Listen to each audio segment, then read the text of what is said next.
சங்கீதம் 79. தேவனே, புறஜாதியார் உமது சுதந்திரத்தில் வந்து உமது பரிசுத்த ஆலயத்தை தீட்டுப்படுத்தி எருசலேமை மண்மேடுகளாக்கினார்கள். உமது ஊழியக்காரரின் பிரேதங்களை ஆகாயத்து பறவைகளுக்கும் உமது பரிசுத்தவான்களின் மாம்சத்தை பூமியின் மிருகங்களுக்கும் இரையாக கொடுத்தார்கள். எருசலேமை சுற்றிலும் அவர்களுடைய இரத்தத்தை தண்ணீரைப் போல சிந்தினார்கள். அவர்களை அடக்கம் பண்ணுவாரும் இல்லை. எங்கள் அயலாருக்கு நிந்தையும் எங்கள் சுற்றுப்புறத்தாருக்கு பரியாசமும் சக்கந்தமும் ஆனோம். எதுவரைக்கும் கர்த்தாவே, நீர் என்றைக்கும் கோபமாயிருப்பீரோ? உம்முடைய எரிச்சல் அக்கினியைப் போல் எரியுமோ?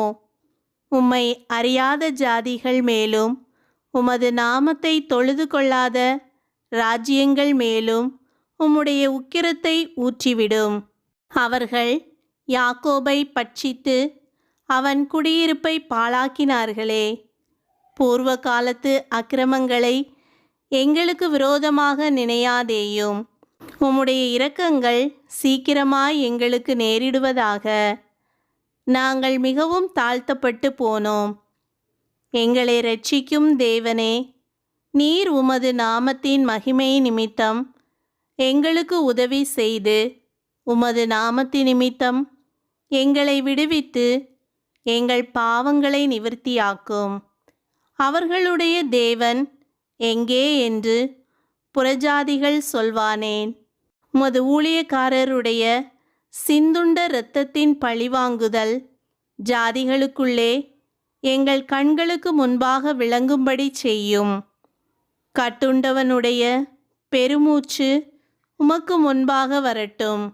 கொலைக்கு நியமிக்கப்பட்டவர்களை உமது புயபலத்தினால் உயிரோடே காத்தருளும்.